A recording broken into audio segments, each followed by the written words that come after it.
बिस्मिल्लाहिर्रहमानिर्रहीम। अस्सलाम वालेकुम। आज हम नर्वस कोऑर्डिनेशन के बारे में पढ़ना स्टार्ट करेंगे। यानी एनिमल्स में कोऑर्डिनेशन का फर्स्ट मेथड है नर्वस कोऑर्डिनेशन। नर्वस कोऑर्डिनेशन में बुनियादी तौर पे मेन किरदार न्यूरॉन का है।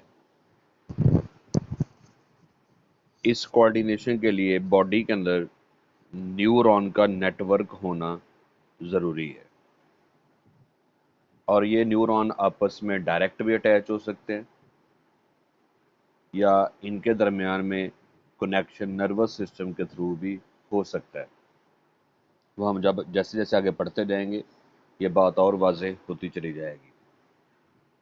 अगर आप ये समझ लें कि अगर ये एक न्यूरॉन है तो ये दूसरे न्यूरॉन के साथ डायरेक्टली भी अटैच हो सकता है, ये इस तरह से। या ये भी हो सकता है कि न्यूरॉन, एक साइड से आने वाला न्यूरॉन, पहले इसका कनेक्शन हो सेंट्रल नर्वस सिस्टम के थ्रू के साथ और फिर नेक्स्ट कनेक्शन इसका किसके साथ हो, एनदर न्यूरॉन के साथ। तो ये सेंट्रल नर्वस सिस्टम के थ्रू भी हो सकता है। अब दुनिया में बेटा कुछ एनिमल ऐसे हैं जैसे हाइड्रा, उनमें सेंट्रल नर्वस सिस्टम नहीं होता, इससे उनके न्यूरॉन डायरेक्टली आपस में अटैच होते हैं। लेकिन अगर आप हायर एनिमल्स की बात कर लें, स्पेशली ह्यूमन बीइंग की, तो यहाँ पे तमाम न्यूरॉन आपस में कनेक्टेड होते हैं, अमूमन किसके थ्रू, सेंट्रल नर्वस सिस्टम के थ्रू, ब्रेन और स्पाइनल कॉर्ड के थ्रू। अब नर्वस कोऑर्डिनेशन के लिए बेसिकली 3 कंपोनेंट हैं जो मिलकर काम करेंगे तो बॉडी में कोऑर्डिनेशन होगी, जो मिलजुल कर काम करेंगे और बॉडी में कोऑर्डिनेशन होगी। अब ये 3 कंपोनेंट कौन से हैं? उसमें रिसेप्टर हैं, रिसेप्टर के साथ साथ न्यूरॉन हैं और फिर नंबर 3 इफेक्टर्स हैं। अब ये तीनों कंपोनेंट क्या काम करते हैं और कोऑर्डिनेशन में इनका किरदार क्या होगा?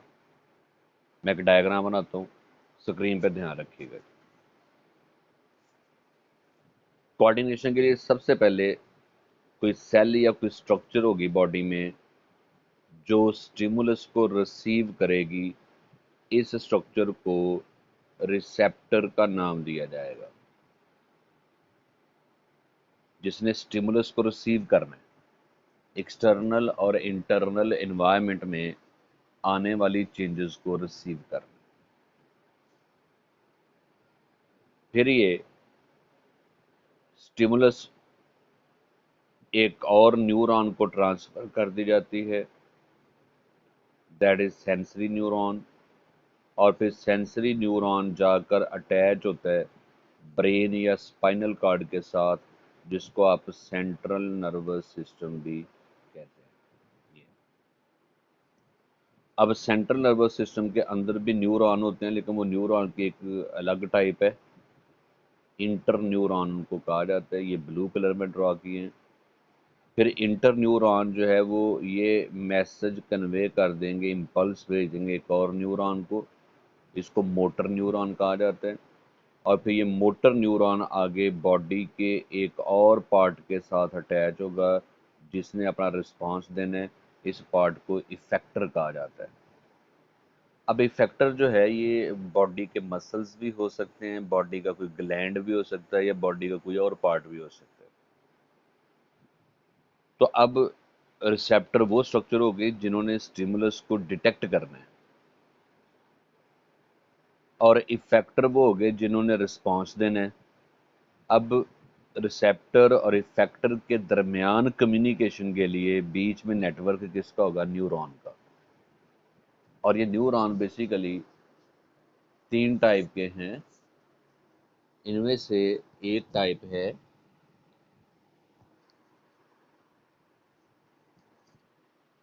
सेंसरी न्यूरॉन, दूसरी टाइप है इंटरन्यूरॉन और तीसरी टाइप है मोटर न्यूरॉन। अब अगर आपसे कोई पूछे कि सेंसरी न्यूरॉन कौन सा होता है, तो स्क्रीन पे बड़ा वाज़ेह नज़र आ रहा है आपको कि ऐसा न्यूरॉन जो रिसेप्टर को की स्टिमुलस को कहाँ तक पहुंचाता है, सेंट्रल नर्वस सिस्टम तक पहुंचाता है। मोटर न्यूरॉन कौन सा होता है, जिसको मैंने MN लिखा है, जो सेंट्रल नर्वस सिस्टम की इम्पल्स कहाँ तक पहुंचाता है, इफेक्टर्स तक। और इंटर न्यूरॉन जो है ये सेंसरी और मोटर न्यूरॉन के दरमियान कम्युनिकेशन पैदा करता है। और ये बात वाज़ेह तौर पे याद रख लें, इंटर न्यूरॉन हमारी बॉडी में सिर्फ ब्रेन और स्पाइनल कॉर्ड के अंदर हैं, ये ब्रेन और स्पाइनल कॉर्ड से बाहर नहीं हो सकते। ब्रेन और स्पाइनल कॉर्ड से बाहर मौजूद है या सेंसरी न्यूरॉन या फिर मोटर न्यूरॉन। तो अब ये भी देखें कि ये न्यूरॉन रिसेप्टर के साथ भी अटैच हैं, आपस में भी अटैच हैं और इफेक्टर के साथ भी अटैच हैं। और इनके जो आपस में अटैचमेंट है, इस अटैचमेंट के लिए स्पेसिफिक टर्म हम इस्तेमाल करते हैं जिसको हम साइनैप्स का नाम देते हैं, कनेक्शन। देखिए ये बेटा याद रहे कि साइनैप्स का मतलब ये नहीं होता कि फिजिकली आपस में अटैच हैं। ये इतने करीब होते हैं कि बाज़ाहिर लगेगा ये आपस में अटैच हैं, लेकिन इनके दरमियान माइक्रोस्कोपिक एक गैप मौजूद होता है, इंतहाई छोटा सा एक वक्फा इनके दरमियान मौजूद होता है। जैसे अगर आप ये जगह देखें जिसको मैंने अब सर्कल किया है, तो आपको बड़ा वाज़ेह तौर पर नज़र आएगा कि यहाँ पे फिजिकली ये दोनों आपस में अटैच नहीं है। तो ये जो गैप जंक्शन होता है, वक्फे के साथ अटैचमेंट होती है, इसको आप क्या नाम देते हैं, साइनैप्स। तो अब ओवरऑल वर्किंग का मैकेनिज्म सुन लीजिएगा जी। स्टिमुलस अप्लाई होगी रिसेप्टर पे, तो इम्पल्स, नर्व इम्पल्स जनरेट होगी सेंसरी न्यूरॉन में। मैं इसको नंबरिंग कर देता हूँ। स्टिमुलस रिसीव की रिसेप्टर ने, इम्पल्स आ गई सेंसरी न्यूरॉन में, फिर इम्पल्स चली गई जनाब इंटर न्यूरॉन में, फिर इम्पल्स चली गई मोटर न्यूरॉन में, फिर इम्पल्स ट्रांसफ़र होगी इफेक्टर में, और फिर इफेक्टर अपना रिस्पॉन्स देते हैं। अब रिस्पॉन्स का बेटा मतलब ये है कि अगर वो कोई पहले काम नहीं कर रहे तो उनका फंक्शन स्टार्ट हो जाएगा, या अगर स्टार्ट फंक्शन था तो वो रुक जाएगा, दैट इज़ रिस्पॉन्स। तो रिस्पॉन्स की वैरायटी है, कभी रिस्पॉन्स फंक्शन स्टार्ट करके रिस्पॉन्स दिया जाता है, कभी स्टार्टेड फंक्शन को रोक कर ये रिस्पॉन्स दिया जाता है। अब चलिए इसकी स्पेसिफिक एग्जांपल देखते हैं कि वाकई ही नर्वस कोऑर्डिनेशन इसी तरह से काम करती। जैसे इस वक्त आप अपने लैपटॉप या मोबाइल की तरफ ध्यान रख के लेक्चर सुन रहे हैं, तो पीछे से आपके घर में से कोई आपका नाम लेके आपको पुकारता है, आवाज़ की लहरें आई हैं आपके कान में, यहाँ पे रिसेप्टर है, साउंड रिसेप्टर्स। उन्होंने स्टिमुलस को रिसीव किया, नर्व इम्पल्स जनरेट हुई सेंसरी न्यूरॉन में, सेंसरी न्यूरॉन ने ये मैसेज कन्वे कर दिया आपके सेंट्रल नर्वस सिस्टम को, वहाँ से इम्पल्स ट्रांसफ़र हो गई मोटर न्यूरॉन को, मोटर न्यूरॉन ने मैसेज कन्वे कर दिया आपके गर्दन के मसल को, और आपके गर्दन के मसल हरकत में आए, कंट्रैक्ट किए, और आपने गर्दन घुमा के पीछे देखा कि आपको आवाज़ किसने दी है। कोई एग्जाम्पल अपनी पूरी बॉडी में उठा के देख लें, जब भी आप किसी स्टिमुलस को रिस्पॉन्स देते हैं तो उसमें यही तीन बुनियादी कंपोनेंट मिलजुल कर काम करेंगे तो आपकी बॉडी रिस्पॉन्स देती है। स्पेशली हम बात करें नर्वस कोऑर्डिनेशन की। इसी तरह अगर आपका हाथ किसी गर्म चीज़ को छू जाता है तो उसकी गर्मी महसूस होने से पहले पहले आपका हाथ अचानक पीछे आ जाता है। या अगर आप सड़क पे जा रहे हैं, आपको लगता है कि आपका पाँव किसी नोकदार चीज़ पे आ गया है, तो फौरी तौर पे आपका पाँव अपने आप ही ऊपर उठ जाता है। तो ये भी एक नर्वस कोऑर्डिनेशन है, और उसमें भी ये तीनों कंपोनेंट मिलजुल कर काम कर रहे हैं। अब हमने इन तीनों कंपोनेंट के बारे में डिटेल से पढ़ना है, और इसी सिलसिले में आगाज करते हुए बेटे हम पहले जिक्र कर देते हैं रिसेप्टर्स का, कि व्हाट आर द रिसेप्टर्स।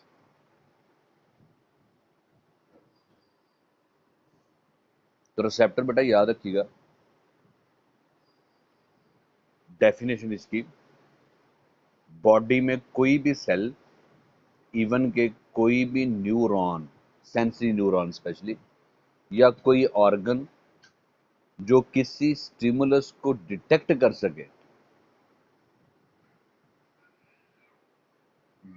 सके, ऐसे हर स्ट्रक्चर को आप रिसेप्टर कहते हैं। तो रिसेप्टर किस किस फॉर्म में हो सकता है? कोई सेल, एक सेल भी एज रिसेप्टर काम कर सकता है। इवन के सेंसरी न्यूरॉन का जो आखिरी सिरा होता है, एंडिंग होती है, वो खुद भी एज रिसेप्टर काम कर सकता है। पूरे का पूरा ऑर्गन ही एज रिसेप्टर काम कर सकता है। मिसाल के तौर पे आंख जो है, ये पूरा एक ऑर्गन है, ये पूरा ऑर्गन जो है एक रिसेप्टर है, क्योंकि ये लाइट एनर्जी को डिटेक्ट करता है। कान पूरा एक ऑर्गन है लेकिन रिसेप्टर है, क्योंकि इसे साउंड वेव को डिटेक्ट करना है। नाक पूरा एक ऑर्गन है लेकिन रिसेप्टर ऑर्गन है, क्योंकि इसने सेंस ऑफ स्मेल को डिटेक्ट करना है। जुबान पूरा एक ऑर्गन है लेकिन रिसेप्टर ऑर्गन है, क्योंकि इसने जायके को महसूस करना है। तो दोबारा सुन लीजिएगा, बॉडी में, एनिमल की बॉडी में कोई भी सेल या सेंसरी न्यूरॉन या कोई ऑर्गन जो स्टिमुलस को, एनवायरमेंटल चेंजेस को डिटेक्ट कर सकता है, उसको हम क्या नाम देंगे? रिसेप्टर। अब रिसेप्टर किस स्टिमुलस को डिटेक्ट कर सकते हैं? तो इस डिटेक्शन को हम एक्साइटेड भी कहते हैं। ये इलेक्ट्रिक शॉक हो सकता है, मैकेनिकल स्टिमुलस यानी टच स्टिमुलस हो सकती है, केमिकल कंपाउंड हो सकते हैं, लाइट हो सकती है, टेम्परेचर हो सकते हैं, वैरायटी है। और इसी बेस पे हमने बेटा रिसेप्टर की टाइप्स बनाई हुई हैं, कि रिसेप्टर का नाम किस बेस पे है, कि रिसेप्टर किस स्टिमुलस को डिटेक्ट करता है। वो सेल, वो न्यूरॉन या वो ऑर्गन किस स्टिमुलस को डिटेक्ट करता है, इसी बेस के ऊपर रिसेप्टर की टाइप्स हैं। जैसे पहली टाइप आप स्क्रीन पे देख सकते हो, कीमो रिसेप्टर। ये बॉडी में मौजूद हैं और केमिकल कंपाउंड को डिटेक्ट करते हैं। किसी जगह पे भी केमिकल कंपाउंड मौजूद होंगे तो इनको डिटेक्ट कर लेते हैं। एग्जाम्पल जरा सुनिएगा।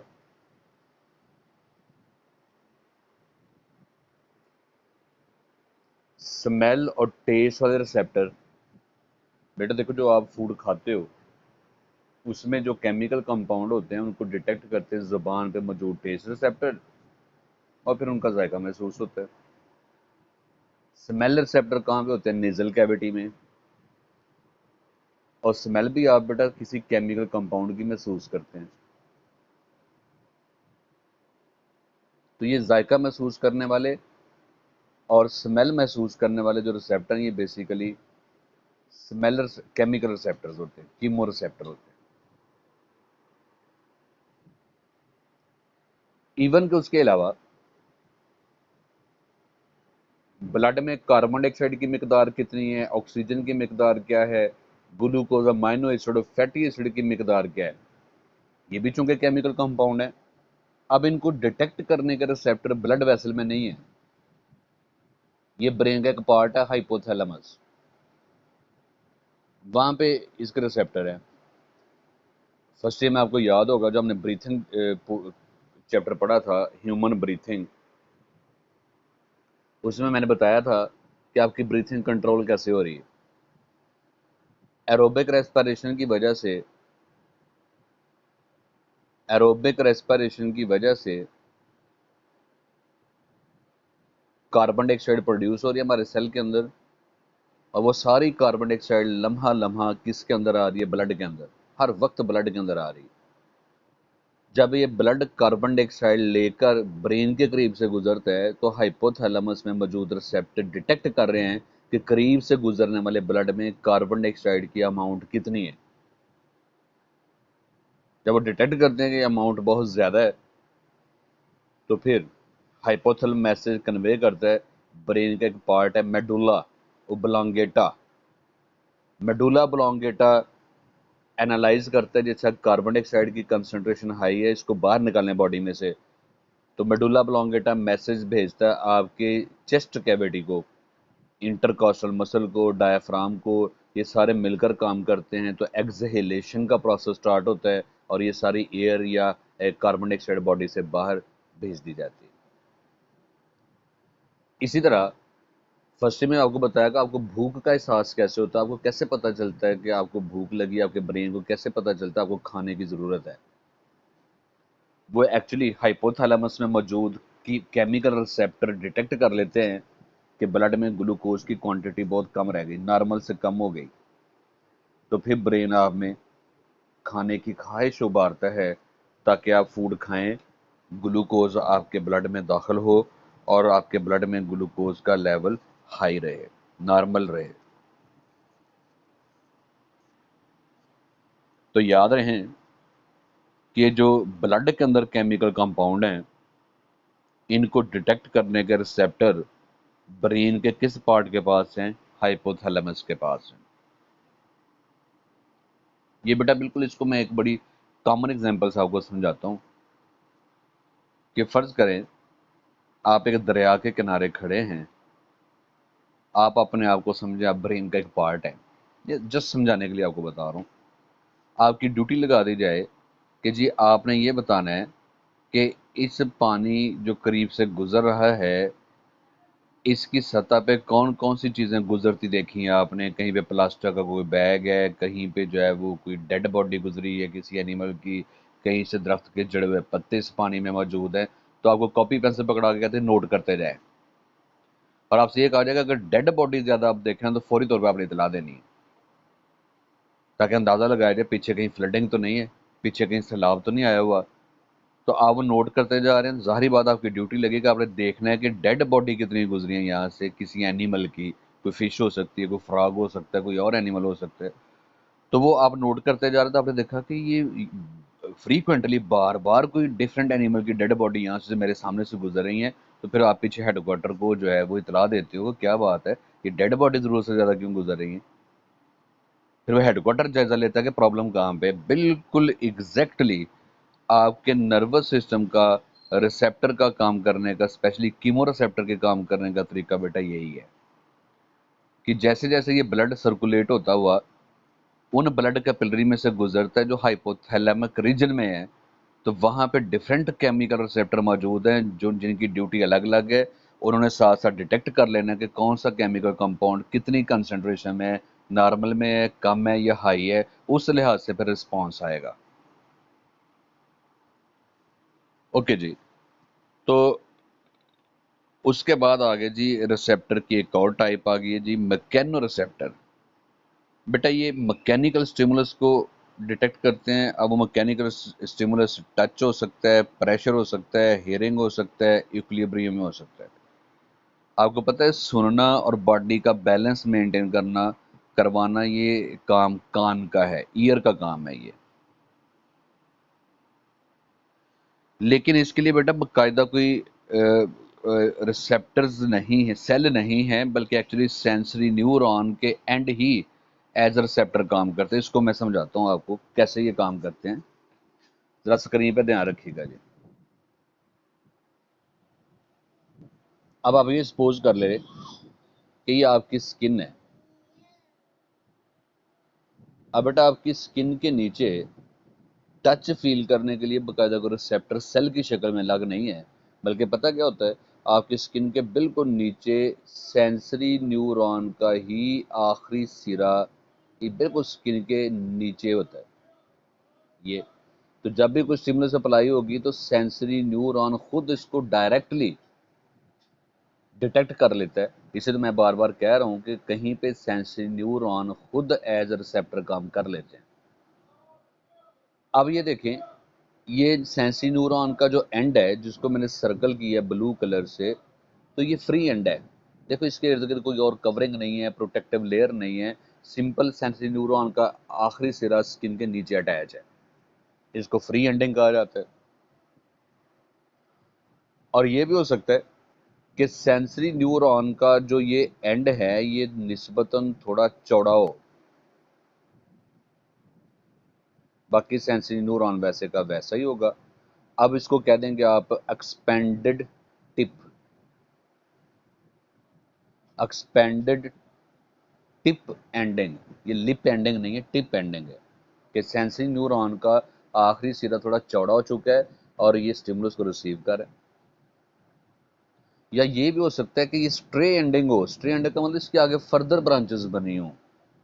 अगर सेंसरी न्यूरॉन एज इट ही है लेकिन जो इसका एक सिरा स्किन के नीचे मौजूद है, इसकी फर्दर ऐसे ऐसे आगे ब्रांचेस बनी हो, तो इसको आप क्या कहते हैं? Stray ending. तो ये मैकेनिकल रिसेप्टर जो होते हैं, ये सारे तो नहीं लेकिन ज़्यादातर जो है वो एक्चुअली सेंसरी न्यूरॉन के एंड ही एज रिसेप्टर काम करते हैं। ये डायरेक्ट स्टिमुलस को रिसीव कर लेते हैं। उसके बाद आ जाते हैं जी फोटो रिसेप्टर्स के बारे में।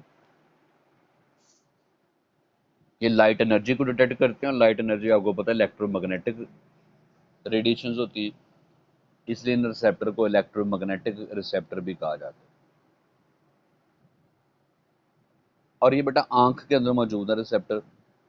और ये दो किस्म के रिसेप्टर होते हैं, रॉड एंड कोन। और आपने मैट्रिक में पढ़ा हुआ है कि जो रॉड रिसेप्टर होते हैं इनकी शेप रॉड लाइक होती है, इसलिए इनको रॉड कहा जाता है।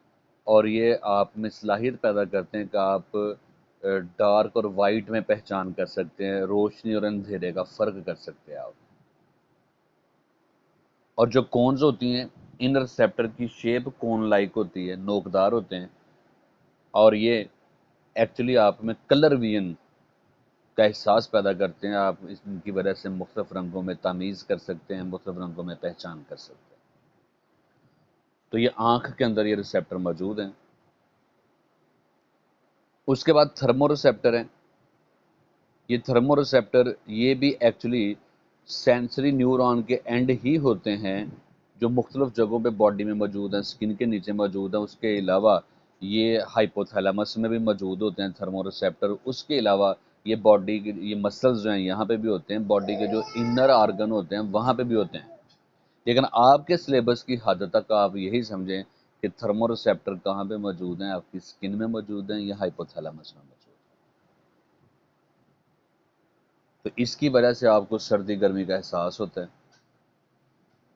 और बेटा कोल्ड का एहसास इसलिए नहीं होता कि बाहर सर्दी है, कोल्ड का एहसास इसलिए होता है कि आपकी बॉडी में हीट की क्वांटिटी कम हो जाती है। जो ही थर्मोरिसेप्टर डिटेक्ट करते हैं कि आपकी बॉडी में हीट की क्वांटिटी कम होगी, वो आप में सर्दी का एहसास पैदा करते हैं ताकि आप ऐसे इंतजामात करें कि आपकी बॉडी में से हीट लॉस कम हो जाए। और आप वार्मथ तब फील करते हैं, इसलिए नहीं फील करते कि बाहर गर्मी ज़्यादा है, इसलिए फील करते हैं कि आपकी बॉडी के अंदर, ब्लड के अंदर हीट कंटेंट, हीट की क्वांटिटी बढ़ जाती है। और आपके रिसेप्टर आपको पैगाम देते हैं कि बॉडी हीट में इजाफा हो गया है। फिर उसके बाद स्वेटिंग, पसीना आने का अमल शुरू कर दिया जाता है। उसके बाद है जी नोसिसेप्टर। नोसी का मतलब ये है, नोसी का लफ्जी मतलब होता है हर्ट, पेन फील करना। तो ये बेटा एक्चुअली पेन रिसेप्टर होते हैं, ये पेन का एहसास पैदा आपको करवाते हैं। और ये भी बाकायदा सेल नहीं है, एक्चुअली सेंसरी न्यूरॉन ही हैं जो पेन सेंसेशन फील करते हैं। अब आपको बड़ी हैरानकुन बात बताऊं, देखो बेटा, जब हम देखने की बात करते हैं तो स्टिमुलस का पता है कि लाइट है। सुनने की बात करते हैं तो पता चल जाता है किस स्टिमुलस की बात हो रही है, साउंड वेव की। जायके की बात करते हैं तो पता चल जाता है केमिकल कंपाउंड को डिटेक्ट किया जा रहा है। ये पेन के लिए क्या स्टिमुलस होगी?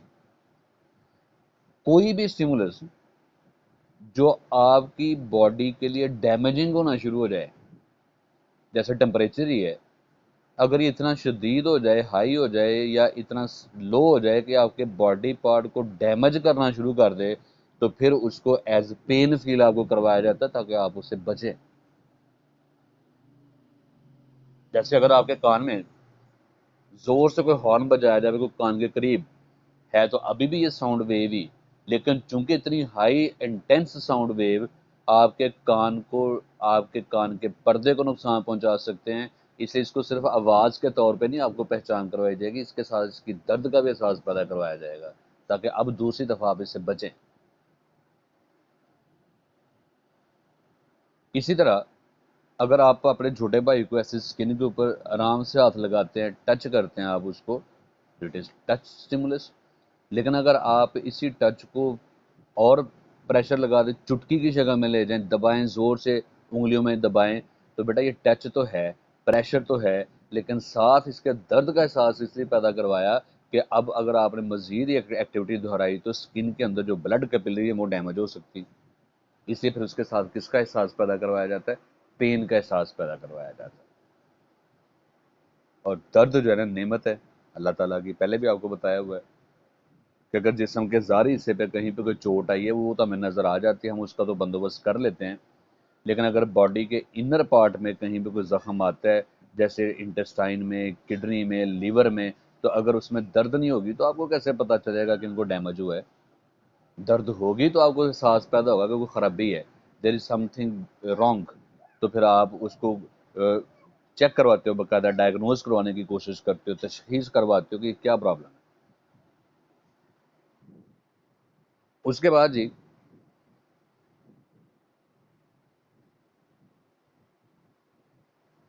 मैकेनो रिसेप्टर है, येलो बॉक्स आपकी बुक पे बना हुआ है, मेरे सामने स्क्रीन पे जो ब्लू बॉक्स है, लेकिन आपकी बुक के ऊपर ये येलो बॉक्स बना हुआ है। मैकेनो रिसेप्टर की एक टाइप है जी, जो बॉडी के अंदर मौजूद होते हैं, और ये स्ट्रेच को, किसी बॉडी ऑर्गन की साइज में अगर इजाफा हुआ है, स्ट्रेच आया, फैलाव हुआ है, तो उसको डिटेक्ट करते हैं, और ये बड़ा ज़रूरी है। अब मैं इसकी एक एग्जांपल देता हूँ, बड़ी दिलचस्प एग्जांपल है, आप यकीनन इसको एंजॉय करेंगे। ये देखें, ये जो स्टोमक है, इसकी वॉल के ऊपर समझ लें कि ये लगा हुआ है स्ट्रेच रिसेप्टर, जो ब्लू कलर में मैंने बनाया है। ये अब जो ही आप फूड खाते हो और ये फूड आपके स्टोमक में आती है, तो ज़ाहिर है स्टोमक थोड़ा फैल जाएगा, इसकी वॉल थोड़ी स्ट्रेच हो जाएगी। जो ही वॉल थोड़ी स्ट्रेच होगी, स्टिमुलस मिलेगी इस रिसेप्टर को, और इस रिसेप्टर के साथ अटैच है sensory neuron, SN, sensory neuron. Message जाएगा जनाब आपके सेंट्रल नर्वस सिस्टम को, और central nervous system reverse message भेजेगा थ्रू मोटर न्यूरॉन, एमएन। अब बेटा जो मोटर न्यूरॉन के थ्रू मैसेज आएगा तो स्टमक के मसल्स होते हैं, ये कंट्रैक्ट रिलैक्स करना शुरू कर देते हैं, और इससे आपके स्टमक में चरने का प्रोसेस होता है, जो अंदर फूड आई है उसके ऊपर प्रेशर लगता है और पेरिस्टालसिस होती है, और अंदर जो फूड है वो ग्राइंड होना शुरू हो जाती है। तो अब आपको मेरा ख्याल ये बात समझ आ गई होगी तो अल्लाह ताला ने ये स्टमक की वाल के ऊपर स्ट्रेच रिसेप्टर क्यों रखे हुए हैं। वरना सेंट्रल नर्वस सिस्टम को कैसे पता चलता है कि आपके स्टमक में फूड आ गई? एक तो वो याद है, आपने गैस्ट्रोन हार्मोन का रोल पढ़ा हुआ है फर्स्ट ईयर में। एक दूसरा ये है जनाब कि जो ही स्टमक के अंदर ज़रूरत से ज़्यादा फूड आती है, स्टमक की वॉल स्ट्रेच हो जाती है, और फिर सेंट्रल नर्वस सिस्टम को मैसेज पहुंचता है, इंपल्स पहुंचती है, फिर central nervous system reverse message भेजता है स्टमक मसल को, और स्टमक की पूरी वॉल कंट्रैक्ट रिलैक्स करना शुरू कर देती है। प्रेशर की वजह से फूड जो है वो ग्राइंड होना शुरू हो जाती है, इसको हम चर्निंग प्रोसेस का नाम देते हैं। इसी तरह आपके ब्रेन को कैसे पता चलता है कि जनाब ब्लड प्रेशर हाई है या लो है? बेटा हमारी नेक में से वेसल्स गुजर रही हैं, ब्लड वेसल गुजर रही हैं, नेक में से गुजर रही हैं, उनको कैरोटिड आर्टरी कहा जाता है। अब ये सपोज कर लें कि ये ब्रेन है और यहाँ पे ये गुजर रही है कैरोटिड आर्टरी, ये वाली। अब इसके अंदर ब्लड गुजर है, और इस कैरोटिड आर्टरी की वॉल के ऊपर कौन से रिसेप्टर हैं जो मैंने ब्लू कलर में ड्रा किए हैं? बेटा ये स्ट्रेच रिसेप्टर है। अब जो ही इस आर्टरी के अंदर ब्लड की क्वांटिटी या ब्लड का प्रेशर ज़्यादा होगा, डेफिनेटली ये वॉल स्ट्रेच करेगी।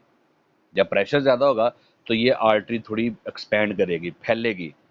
इस फैलाव को डिटेक्ट करेगा स्ट्रेच रिसेप्टर, और स्ट्रेच रिसेप्टर मैसेज देगा सेंसरी न्यूरॉन के ज़रिए ब्रेन को, और ब्रेन जो है ये फिर मैसेज भेजेगा मोटर न्यूरॉन के थ्रू ब्लड वेसल को। ब्लड वेसल थोड़ी डायलेट हो जाएगी ताकि ब्लड प्रेशर दोबारा नॉर्मल हो जाए। तो ब्लड प्रेशर को भी मैनेज करने के लिए स्ट्रेच रिसेप्टर की ज़रूरत है, और वो स्ट्रेच रिसेप्टर जो हैं वो ब्लड वेसल की वॉल पे मौजूद है। लेकिन चूंकि ये रिसेप्टर बेटा ये रिसेप्टर चूंकि ब्लड वेसल की वॉल पे हैं, बॉडी के इंटरनल एंड पे हैं, इसलिए इनको इंटरनल रिसेप्टर भी कहा जाता है। इसी तरह के ब्लड प्रेशर को मैनेज करने वाले रिसेप्टर फिशेस में भी देखे गए हैं। स्पेशली फिशेस की जो ब्रेंकियल वेसल होती हैं, वो ब्लड वेसल जो फिश के गिल्स को ब्लड सप्लाई करती हैं, गिल्स,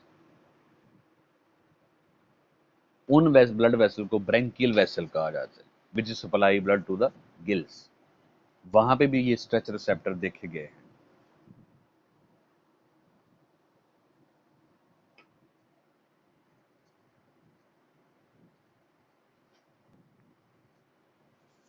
अब आपसे एक क्वेश्चन है कि बेटा ये जितनी भी सेंसेस या स्टिमुलाई आप डिटेक्ट कर सकते हो ना, इन सब को आप क्या कहते हो? Modality of sensation, type of sensation. जितनी भी स्टिमुलाई आप रिसीव कर सकते हो, जैसे पेन है, टच है, साइट है, साउंड है, कोई भी हो, तो जिस जिस स्टिमुलाई को आप डिटेक्ट कर सकते हैं उस वजह से आप में कोई एहसासात पैदा होते हैं। बेटा ये एहसासात पैदा होने की बात हो रही है। देखो, लाइट स्टिमुलस है, लेकिन इसकी वजह से आप में देखने का एहसास पैदा होता है, विजन। उस विजन को आप एक्चुअली मोडेलिटी ऑफ सेंसेशन कहते हो।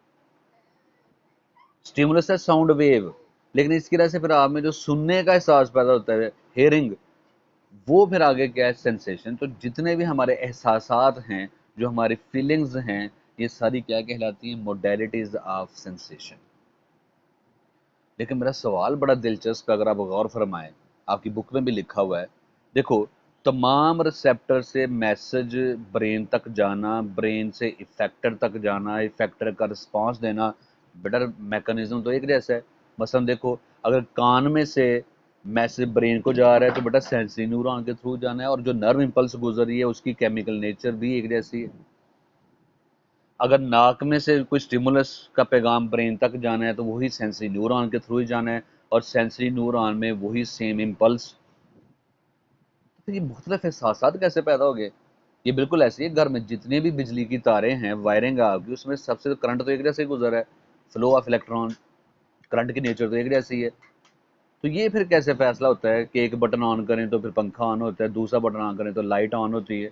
सेम इसी क्वेश्चन को आप अप्लाई करें ह्यूमन नर्वस सिस्टम पे या एनिमल के नर्वस सिस्टम पे। सारे रिसेप्टर में से जो मैसेज ब्रेन तक जाता है सेंसरी न्यूरॉन के थ्रू, मैकेनिज्म सेम है। ब्रेन जो मैसेज भेजता है आगे मोटर न्यूरॉन को, वो मैसेज पूरी बॉडी में सेम है। और जो आगे मोटर न्यूरॉन में इम्पल्स गुजर रही है, किसी भी न्यूरॉन में से गुजर रही है, इम्पल्स की नेचर तो एक जैसी है। तो वेयर इज द डिफरेंस? फिर हमें कैसे पता चलता है कि ये जो है वो किस किस्म की सेंस ब्रेन को डेवलप करनी चाहिए, किस स्टिमुलस के खिलाफ कौन के अगेंस्ट कौन सी सेंस हमारी डेवलप होनी चाहिए? तो बेटा ये फैसला दो चीज़ों की बेस पे होता है। एक, नंबर वन, कि बेटा हर रिसेप्टर में से जो न्यूरॉन है ना, सेंसरी न्यूरॉन, उसका ब्रेन के साथ कनेक्शन डिफरेंट है। देखो, घर में एक स्विच बोर्ड लगा हुआ है ना, तो अब इस स्विच बोर्ड में जो है वो तारें जो हैं वो उनका कनेक्शन अलग अलग है। एनर्जी सेवर वाले बटन जो को ऑन करेंगे तो वो उसी वायर में से जो आगे एनर्जी सेवर के साथ ऑन है, सिर्फ एनर्जी सेवर ही रिस्पॉन्स देगा। फैन वाली वायर में से करंट आएगा तो वही देगा। एग्जैक्टली बेटा ऐसे आपके ब्रेन के फर्दर आगे पार्ट हैं। ब्रेन का कोई एक पार्ट ऐसा है, वहां पे सिर्फ वो स्टिमुलस इम्पल्स आती है जो आइज को कंट्रोल करती है। जब भी वहां पे मैसेज आएगा, समझा जाएगा कि इसका ताल्लुक आंखों के साथ है, तो देखने का एहसास पैदा होगा। कानों को कंट्रोल करने के लिए ब्रेन का पार्ट अलग है, नाक को कंट्रोल करने के लिए अलग है, स्केलेटल मसल को कंट्रोल करने के लिए अलग है, और बैलेंस मेंटेन करने के लिए अलग है।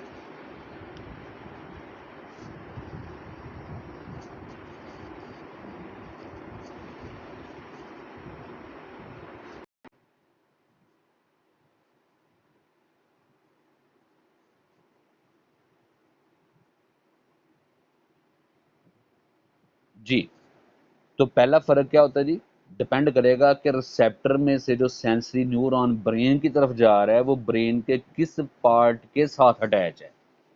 जिस पार्ट तक मैसेज पहुंचेगा, इम्पल्स पहुंचेगी, वैसी सेंस पैदा कर दी जाएगी।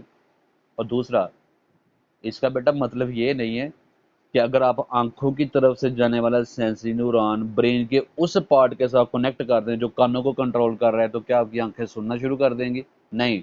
ठीक है कि सेंसरी न्यूरॉन का कनेक्शन ब्रेन के पार्ट के साथ भी मैटर करता है, लेकिन साथ बेटा ये भी मैटर करता है कि रिसेप्टर की नेचर क्या है। हर रिसेप्टर हर स्टिमुलस को डिटेक्ट नहीं कर सकता। लाइट एनर्जी को डिटेक्ट करने वाले रिसेप्टर केमिकल कंपाउंड को डिटेक्ट नहीं कर सकते, और केमिकल कंपाउंड को डिटेक्ट करने वाले टच को डिटेक्ट नहीं कर सकते। तो जो हमारी टाइप ऑफ सेंसेस हैं, इज वेरी सिंपल, दो चीज़ों पर डिपेंड करती है। नंबर वन, स्टिमुलस को रिसीव किस रिसेप्टर ने किया। नंबर टू, उस रिसेप्टर से